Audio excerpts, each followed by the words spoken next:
ويوم يحشر أعداء الله إلى النار فهم يوزعون আল্লাহ রাব্বুল ইজ্জত ওয়াল জালাল বলছেন, মুসলমানেরা,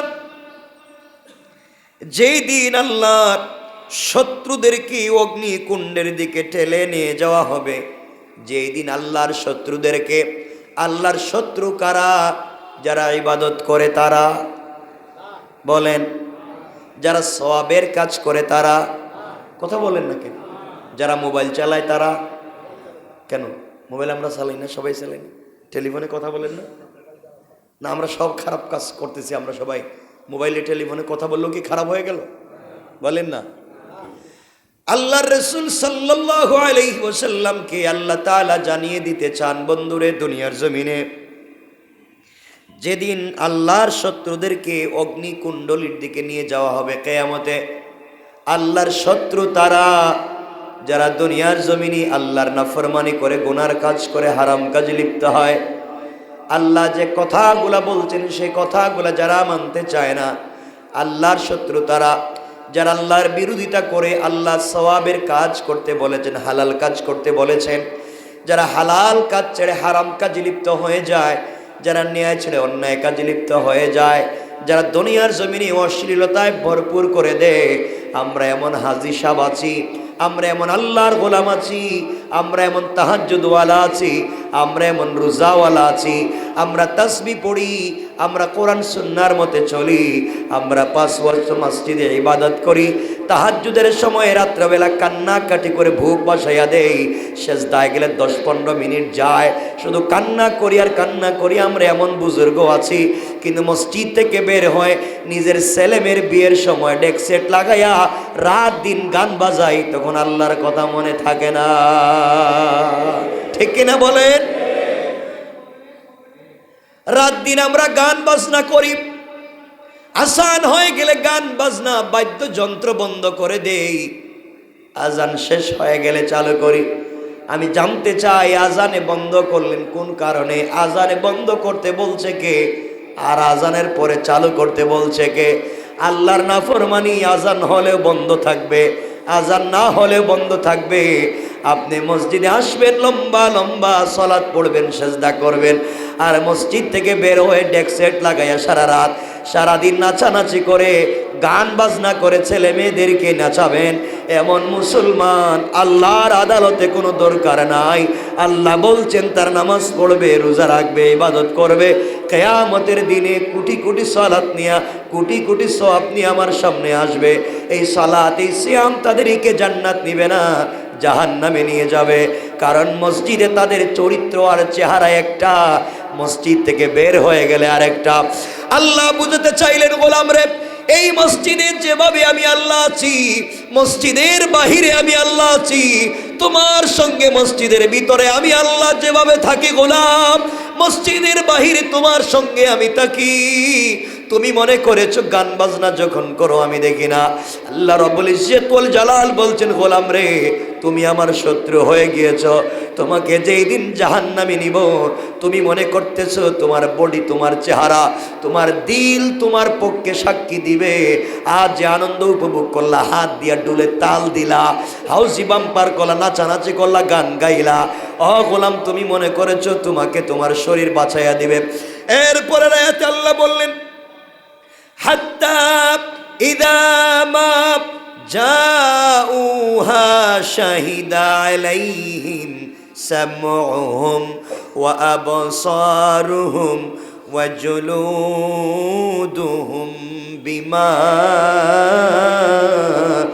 কানু ইয়ামালুন।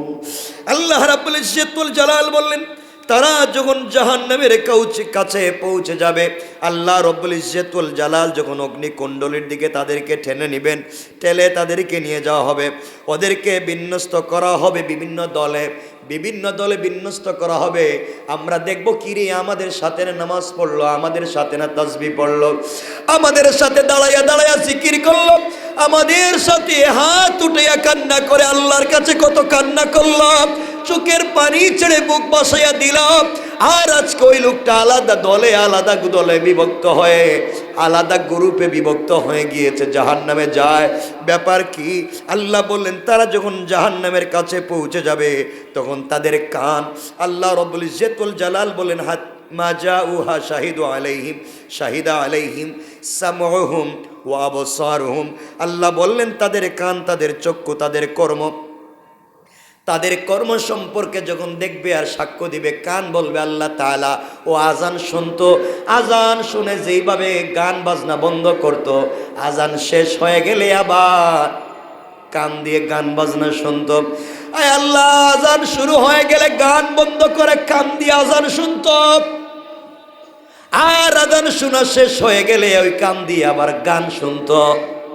মসজিদে এসে তোমার কোরআন তেলাওয়াত শুনতো কান দিয়া, মসজিদ থেকে বের হয়ে গেলে কি কান দিয়ে আবার বাদ্যযন্ত্র করত।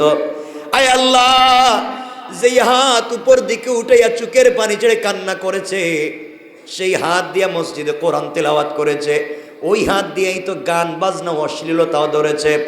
আল্লাহ রাব্বুল ইজ্জতুল জালালের কাছে চেহারা ত্বক সাক্ষী দিয়ে বলবে আল্লাহ,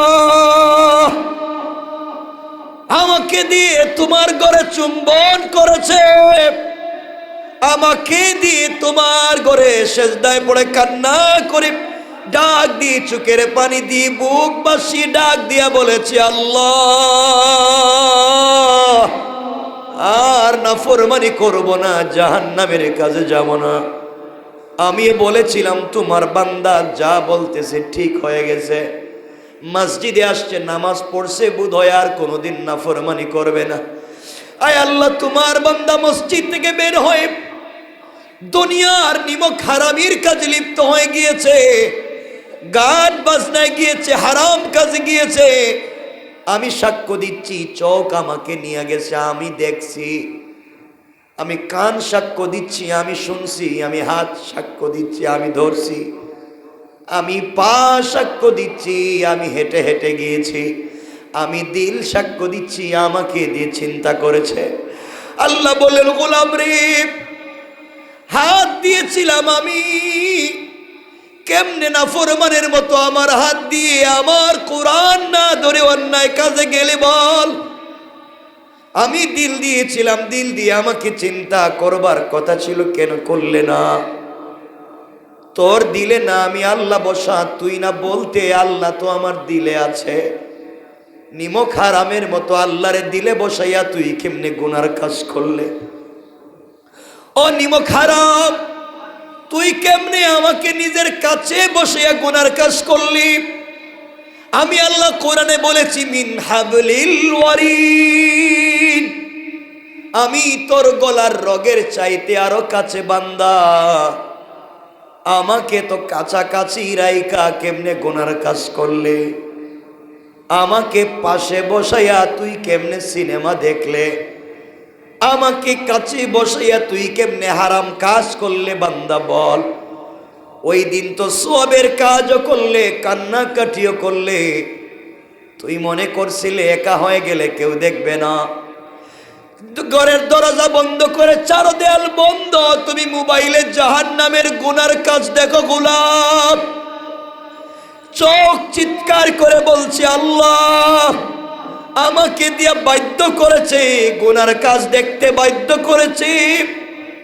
হাত বলবে আল্লাহ, আমাকে দিয়ে বাধ্য করেছে গুনার কাজ করতে। পা বলেছে আল্লাহ, আমাকে দিয়ে না দরজা লাগিয়ে রুমটা অন্ধকার করছে। আল্লাহ বলবেন গোলাম বল, ওই জায়গায়ও আমি আল্লাহ দেখতাম রে বান্দা, আমি আল্লাহ কোনোদিন তোকে একা ছেড়ে দেই নাই বান্দা। তুই যখন একা হয়ে যাস, আমি মনে করি তোর কোনো শত্রু তোকে মেরে ফেলবে, এই জন্যে 19 জন ফেরেশতা দিয়ে তোকে পাহারাদারি করলাম। আর আমার ফেরেশতার পাহারাদারির ভিতরে থাইকা, আমার ফেরেশতার আমার সিকিউরিটির পাহারাদারির ভিতরে থাইকা, আমার জমিনে থাইকা, আমার রিজিক খাইয়া, আমার অক্সিজেন ব্যবহার করে, আমার দেওয়া হাত পাও দিয়া কেমনে নাফরমানি করলে? ও বান্দা, আজকে আমার কাছে কেন এসেছো বলো? বান্দা যখন জবাব দিতে পারবে না, আল্লাহ কথা না বলে ফেরেশতা দেন, খুযূহু ফাগুল্লু সুম্মাল জাহিমা সাল্লু। ও ফেরেশতারা, ওই গোলামের হাতে পায়ে বেড়ি লাগাও, জাহান্নামের বেড়ি লাগাও, গলায় লাগাও, পায়ে লাগাও, হাতে লাগাও, আর ডান হাতকে ভেঙ্গে বুকের ভিতর দিকে ঢুকাইয়া পিছন দিকে বের করে দেও, হাতের মধ্যে বের করে দেও হাত। তোমার হাতে বেড়ি, পায়ে বেড়ি, মাথায় বেড়ি, হাত ভেঙ্গে বুকের ভিতর দিকে ঢুকাইয়া পিছন দিকে দিবে। আল্লাহ বলবেন ফেরেশতারা, ও যা জিন্দেগিতে করছে তার হাতে দাও।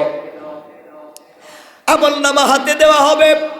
আল্লাহ বলবেন, ইকরা কিতাবাকা কাফা বিনাফসিকাল ইয়াওমা আলাইকা হাসিবা।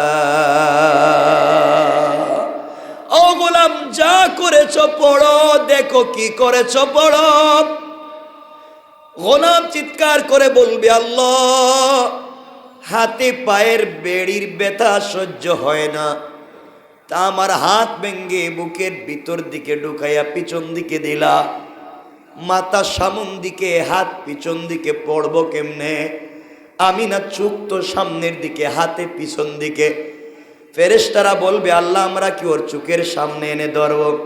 আল্লাহ বলেন, নাফরমান বান্দা আমারে তার কাছে বসাইয়া কেমনে গুনাহ করলো, আমাকে তার দিলে বসাইয়া কেমনে গুনাহ করলো, আমাকে তার ঘরে বসাইয়া কেমনে বিয়াদবের মতো গুনাহ করলো, আমাকে তার কাছে বসাইয়া কেমনে নিমক হারামের মতো গুনাহ করলো। আর আজকে তার সামনে তারা আমলনামা দেওয়ার কোনো সুযোগ নাই। ঘাড়কে মটকাইয়া দেও, ঘাড়কে ভেঙ্গে দেও, ঘাড় পিছন দিকে করে তার আমলনামা তার হাতে দাও।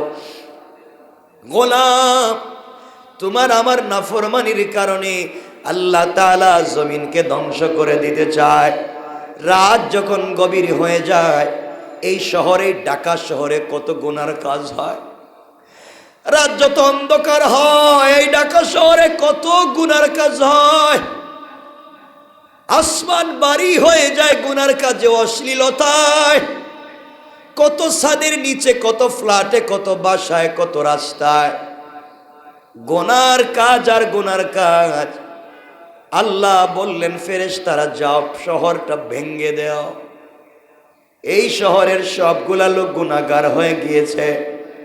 এমন সময় ফেরেশতারা আসে রে, আসে দেখে গুনার শহরে কোন ফ্ল্যাটের কর্নারে ছোট্ট বাচ্চা হাফেজে কোরআন হচ্ছে। সবাই ঘুমাইয়া গিয়েছে, এই এলাকার সবাই ঘুমিয়ে গিয়েছে। হিফজুল কোরআনের 8 বছরের বাচ্চা গভীর রাত্র 3টায় ঘুম থেকে উঠে সেজদায় পড়ে ডাক দিয়ে বলেছে, আল্লাহ, এই শহরে তো আমিও থাকি, গভীর রাত্রে আমিও তো কোরআন পড়ি। ফেরেশতারা বলছে, আল্লাহ, গিয়েছিলাম শহর ভেঙ্গে দিতে, গিয়ে দেখি বাচ্চারা উঠে উঠে ঘরের কর্নারে কোনায় কোনায় কোরআন পড়ে। আল্লাহ বললেন, ফেরেশতারা সাক্ষী থাকো, আজ এই শহরকে ধ্বংস করে দিতে চাইলাম, এই বাচ্চাদের কারণে ওদেরকে বাঁচাইয়া দিলাম। তারাও যদি ভালো হয়ে যায়, আমি আল্লাহ সবাইকে কিয়ামতের দিন বাঁচাইয়া দেওয়ার ওয়াদা দিলাম। আল্লাহু আকবার। আপনি কেমনে বাঁচাবেন নিজেকে? কেমনে গুনার কাছ থেকে বাঁচাবেন? রব বলেছেন, তুমি যত নাফরমানি করো, যত অন্যায় করো, কেউ দেখতেছেন না, দেখতেছেন কে? এবং আমরা বলেন জওয়ান ভাইদেরকে বলছি, ভাই, তুমি আর আমি যে সিনেমা দেখতেছি, মোবাইলে অশ্লীলতা গুনাহ করতেছি, কেউ দেখতেছে না। কে দেখতেছে? সবাই বলেন, আল্লাহ দেখতেছেন। আল্লাহ বলছেন, তাদের কান, তাদের চেহারা, তাদের চোখ, তাদের হাত পাও ওই দিন আল্লাহর কাছে সাক্ষ্য দিবে। ওই দিন আমরা বলবো ক্বালু লিজুলুদিহিম, আমরা আমাদের চেহারারে বলবো, চেহারা যার ক্রিমের জন্য, পারফিউমের জন্য, চেহারাকে সুন্দর করবার জন্য কত মেকআপ করেছেন, কত কিছু করেছেন, আমরা চেহারাকে বলবো ক্বালু লিজুলুদিহিম লিমা শাহিদতুম আলাইনা, আমরা আমাদের ত্বককে বলবো তোমরা আমাদের বিপক্ষে কেমনে সাক্ষী দিলে, কেমনে তুই আমার বিরুদ্ধে সাক্ষী দেস, আমি তোর জন্য কত কিছু করলাম, এই চেহারাকে সুন্দর রাখবার জন্য কত কিছু করলাম, লেমা সাহিত্যুম আলাইনা, তুই কেমনে আমার বিরুদ্ধে আল্লাহর দরবারে সাক্ষী দেস। তখন চেহারা বলবে আল্লাহ সব কিছুকে বাক শক্তি দিয়েছেন, আমি কিন্তু আজকে কথা বলতেছি, আল্লাহ আমাকে বলছেন কথা বলার জন্য, আমি আল্লাহ আমাকে সৃষ্টি করছেন, আল্লাহর থেকে আল্লাহর খেয়ে আল্লাহর সামনে দাঁড়াই আমি মিথ্যা কথা বলতে পারবো না, আমি যা জানি আজকে সব বইলা দিব। কি বুঝলেন?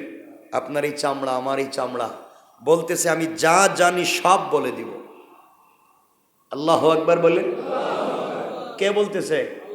আরে আল্লাহ না সে, আচ্ছা চামড়া বলতেছে, চামড়া বলতেছে যা জানি সব বলে দিব। বিশ্বাস হয় না? বলেন বিশ্বাস হয় না? এই চামড়া আসেনি আপনাদের শরীরে, এটারে মনে করছেন খুব বিশ্বস্ত বন্ধু, কাটলেই এখানের কাটলেই আপনি এটা লাগান ওটা লাগান বন্ধ করেন, খুব ভালো বন্ধু আপনার এই শরীরের চামড়া। কিয়ামতের দিন হেই আপনার বিরুদ্ধে সাক্ষী দিবে, এই চামড়া সাক্ষী দিবে। আপনি পায়ে ব্যথা পাইলে কত কষ্ট পান, তাড়াতাড়ি ব্যান্ডেজ করেন, পুরো বডি অকেজু হয়ে যায়। পায়ের একটা আঙ্গুলে ব্যথা পাইলে, এই আঙ্গুলে ব্যথা পাইলে সাথে সাথে তাকে ব্যান্ডেজ করে ভালো করতে চান, ওই সাক্ষী দিবে, ওই আপনার বিরুদ্ধে সাক্ষী।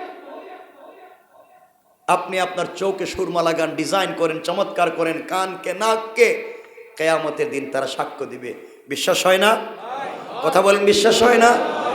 মাথার চুলের গোড়া থেকে পায়ের পাতা পর্যন্ত প্রত্যেকটা অঙ্গ প্রত্যঙ্গ আল্লাহর দরবারে ওই দিন সাক্ষ্য দিবে। বিশ্বাস হয়? বলেন বিশ্বাস হয়? তাহলে আমরা দরজা লাগিয়ে যে গুনাহ করি কেউ দেখে না? বলেন কেউ দেখে না? কম্বলের নিচেও কেউ দেখে না? বোধহয় না, দেখে না মনে হয়। হ্যাঁ, কে দেখেন? সবাই বলেন কে দেখেন? জোয়ানেরা বলো, কলেজে পড়ো, স্কুলে পড়ো, ইউনিভার্সিটিতে পড়ো, গুনার কাজ করো, চোখ দিয়া, হাত দিয়া, পা দিয়া, অঙ্গ প্রত্যঙ্গ দিয়া, কেউ দেখে না। দেখেন কে? আল্লাহ। কি জবাব দিবা? কি জবাব আল্লাহর কাছে দিবে? আল্লাহ বলছেন আমি তো তোমার চামড়াকে বলবো কথা বল, ওই দিন চামড়া বলবে আপনি কি করছেন। বিশ্বাস হয়?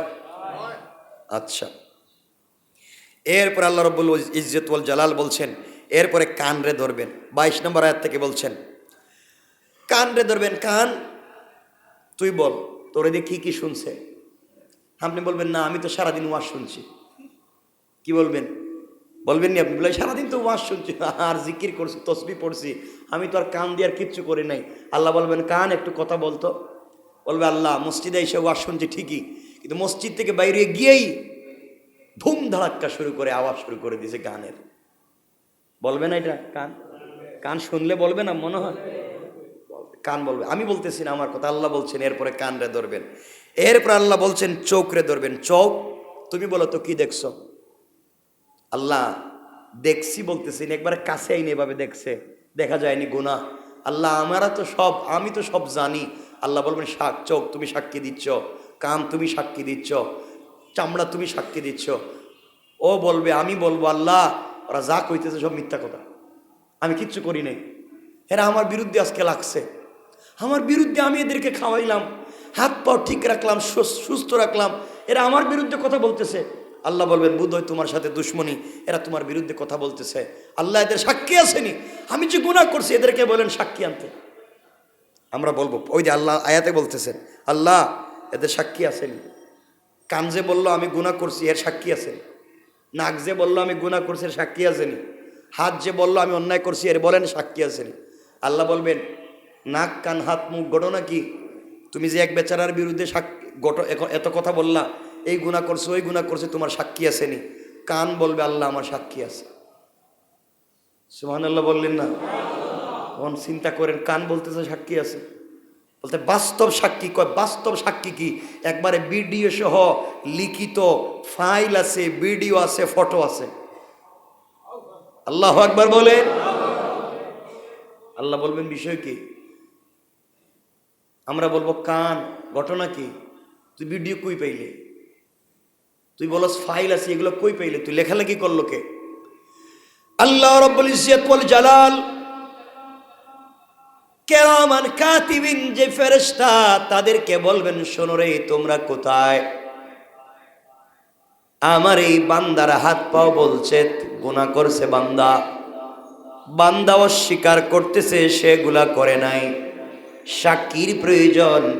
আমার গোলামের জন্ম থেকে নিয়ে মৃত্যুর দিন পর্যন্ত যেই ফাইল আসে, ফাইলটা নিয়ে আসো। ফাইল যখন নিয়ে আসবে, ওখানে দেখবেন ছবি তুলছে। আপনি মসজিদ থেকে কোন পাও দিয়া বাইর হইছেন, ছবিতে দেখা যায় ভিডিও করা আপনি বাম পা না দিয়া ডান পা দিতেছেন। আপনি মসজিদে ঢুকবার সময় বাম পা দিয়া ঢুকতেছেন। আপনি খাবার খাইতে গিয়া চাইনিজে বাম হাত দিয়ে খাচ্ছেন, অর্ধেক খাবারকে অর্ধেক রেখে দিতেছেন।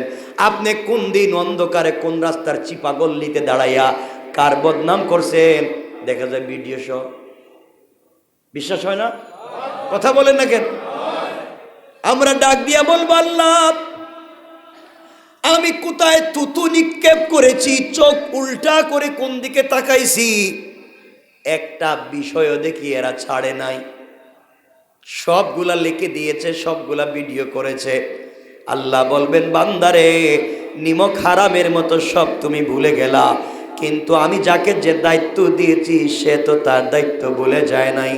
এই জন্যই জমিনকে, গোলামকে যদি আল্লাহর পথে নিয়ে আসতে হয়, সমাজের ভিতরে দিনটাকে পূর্ণাঙ্গ পৌঁছে দিতে হয়, এই জমিনে আল্লাহর বিধান, কোরআনের বিধান ছাড়া, রসুলের চরিত্র ছাড়া এই সমাজের মানুষের চরিত্রের পরিবর্তন করা যাবে না। ঠিক কিনা জোরে বলেন?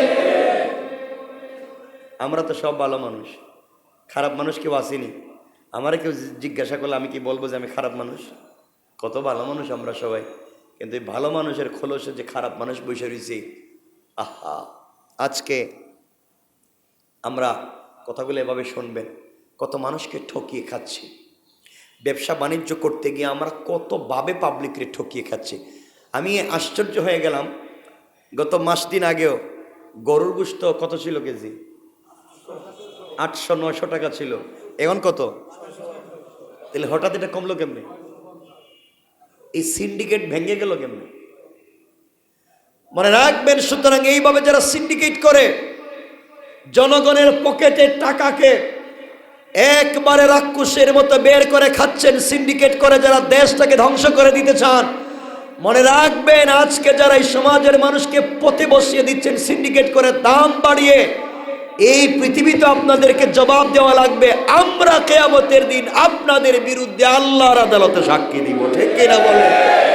পাবলিককে রাস্তায় নামিয়ে দেওয়ার কারণে আজকে সিন্ডিকেট করে গরিব মানুষ, অসহায় দিন মজুর খেতে পারে না।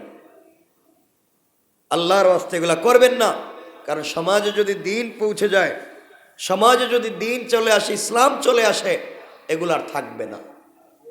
থাকবে? বলেন থাকবে? থাকবে না।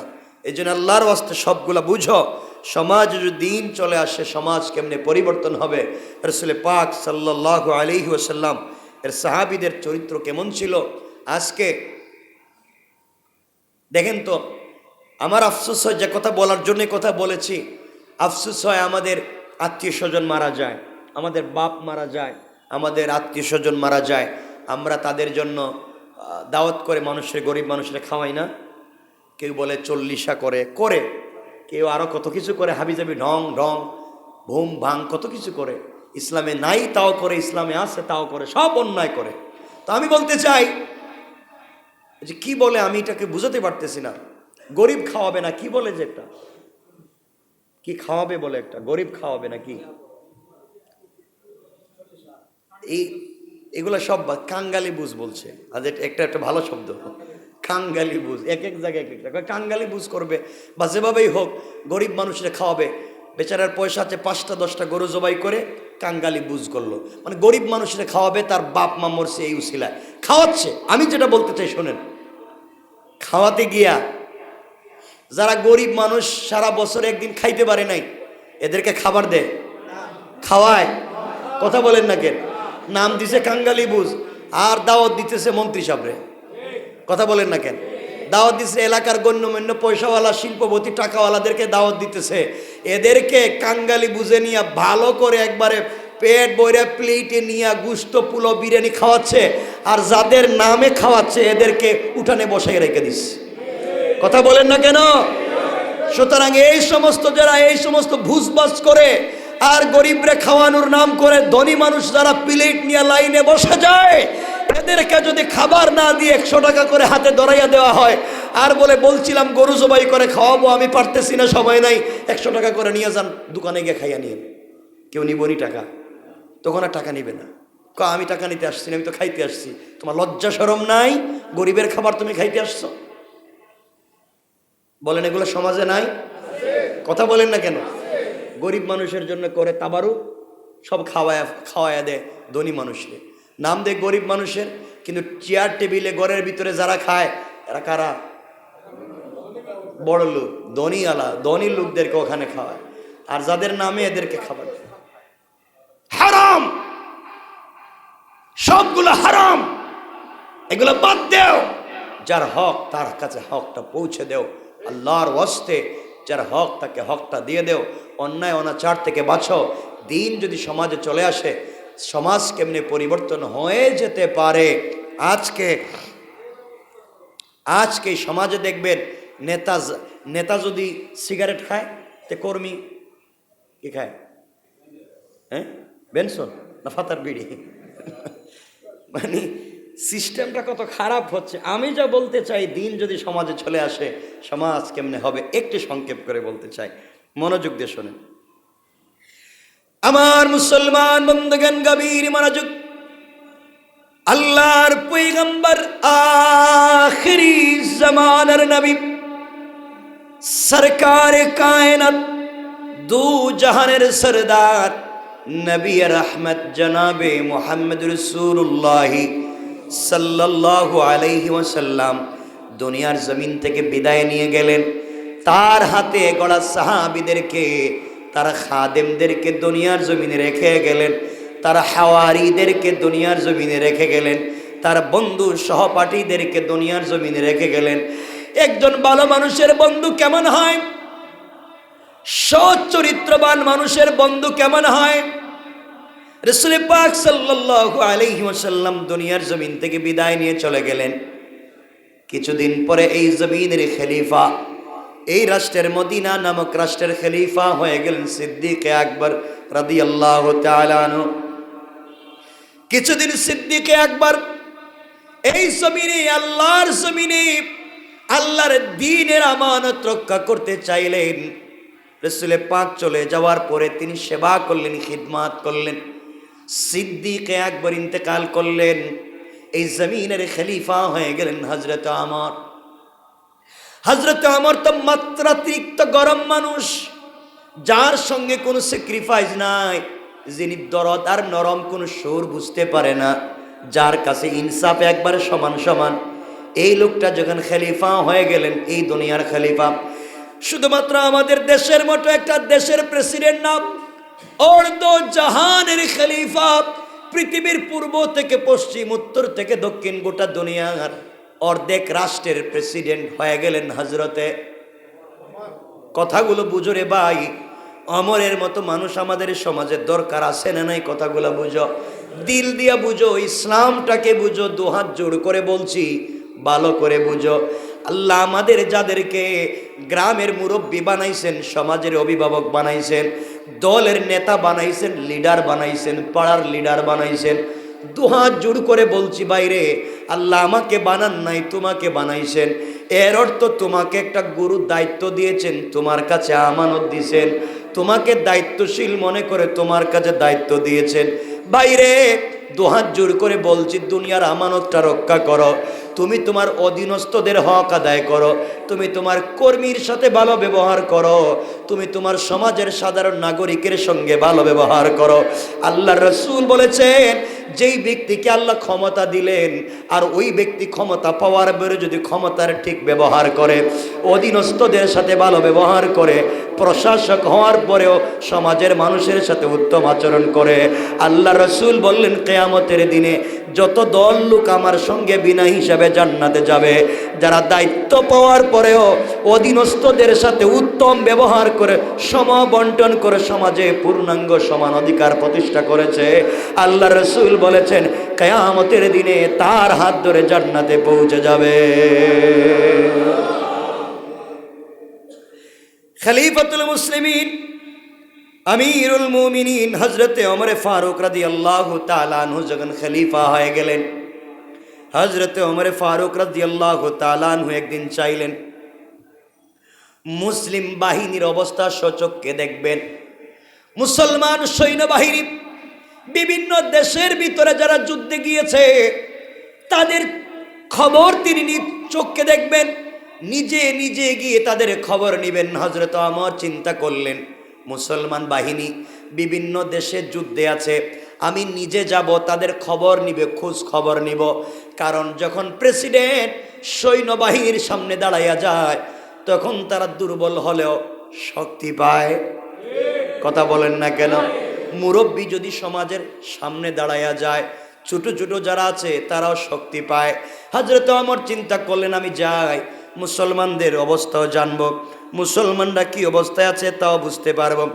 এই বলে হযরত ওমর ফারুক রাদিয়াল্লাহু তাআলা আনহু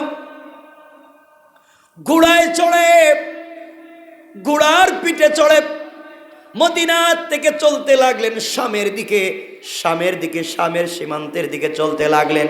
শাম যাবেন, আজকের সিরিয়া থেকে নিয়ে পুরো এলাকা তখন শাম ছিল। শামের দিকে হযরত ওমর ফারুক রাদিয়াল্লাহু তাআলা আনহু পৌঁছে গেলেন। ওই জায়গার সেনাপ্রধান ছিলেন আবু উবাইদা ইবনুল জাররাহ রাদিয়াল্লাহু তাআলা আনহু। হযরত ওমর ফারুক রাদিয়াল্লাহু তাআলা আনহু মুসলিম জাহানের খলিফা, অর্ধ দুনিয়ার শাসক, আর বাকি অর্ধেকের ভিতরে যারা শাসন করে তারা মুসলিম খলিফাকে ট্যাক্স দেয়, কর দেয়, জিজিয়া দেয়। ট্যাক্স দিয়ে তারা সমাজের ভিতরে চলাফেরা করে।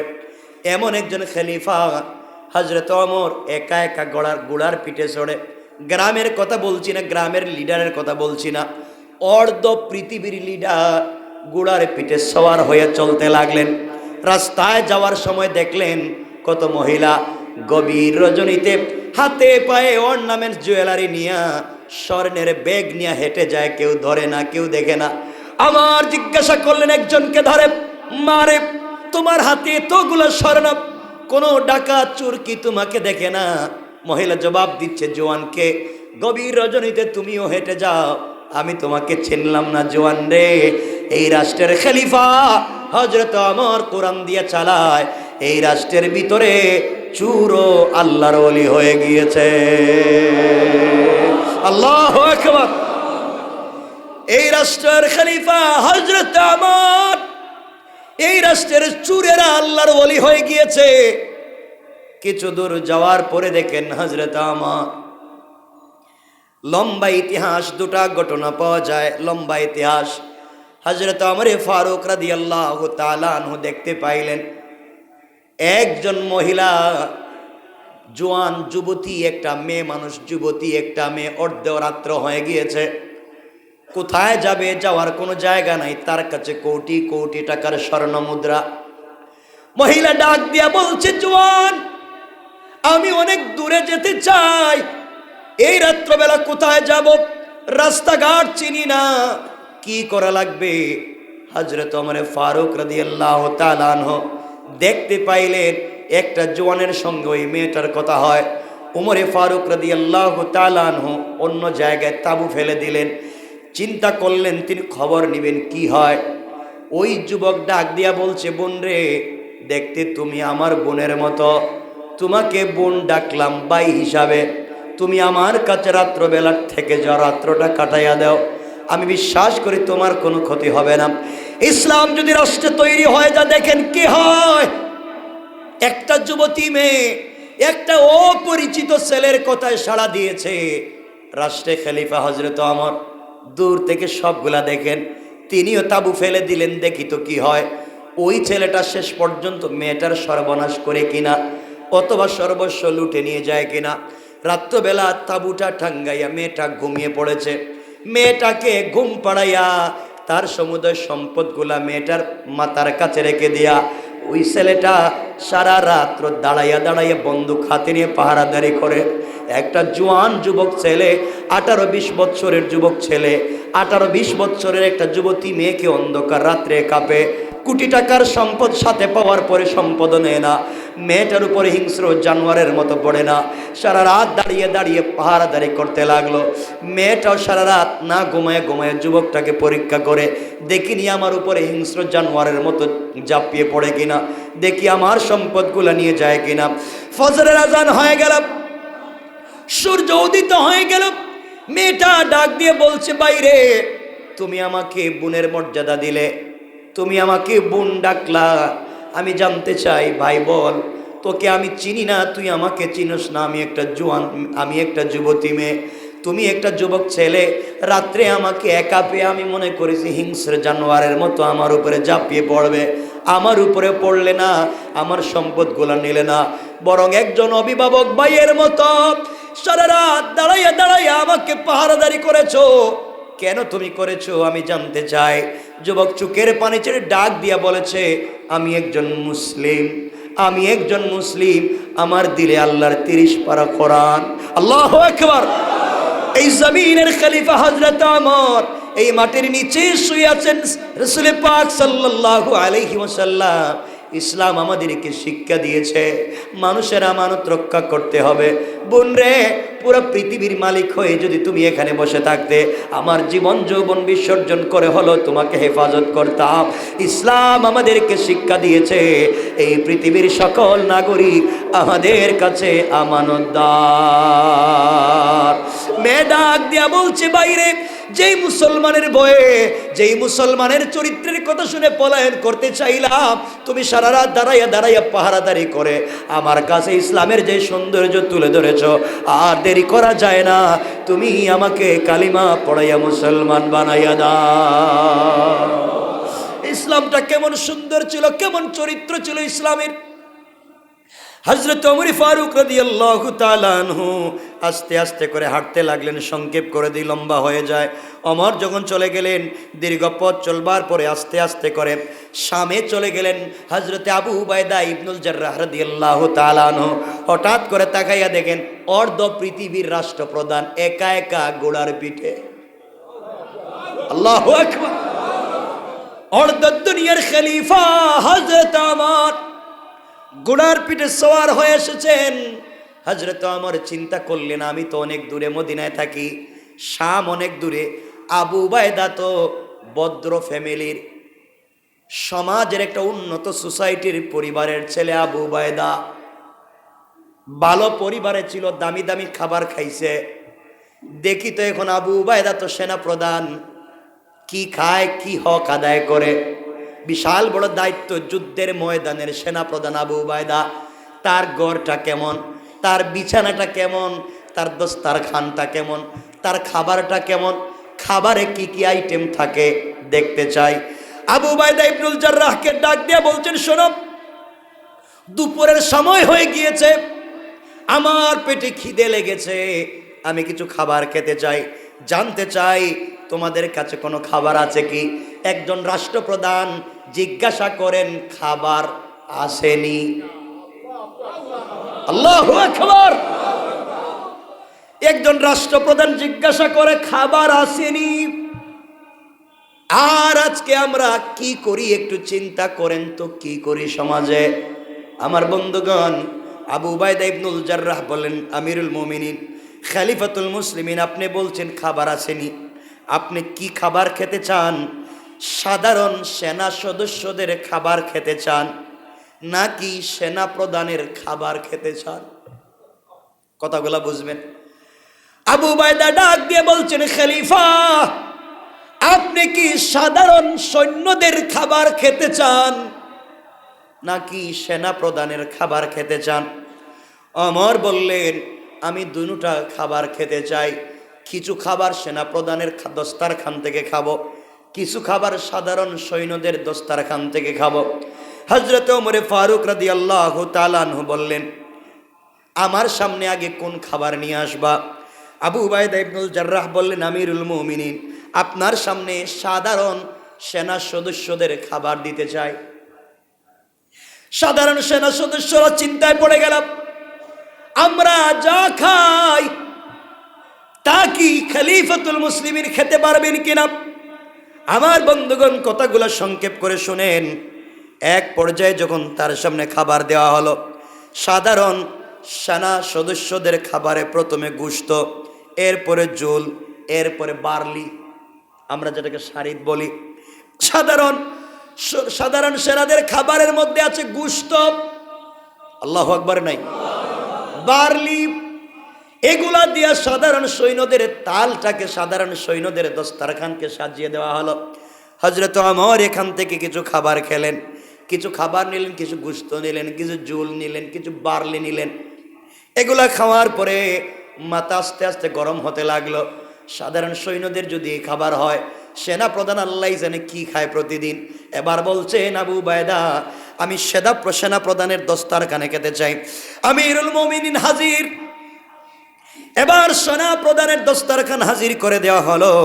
সেনা প্রধানের দস্তারখায় বসে দেখেন শুকনা কয়েকটা রুটি আর এক গ্লাস পানি, 2-3টা খেজুর ছাড়া আর কিছুই নাই। আল্লাহু আকবার। আমার ডাক দিয়া বলেন, আবু উবাইদা, সেনা প্রধানের খাবার কোথায়?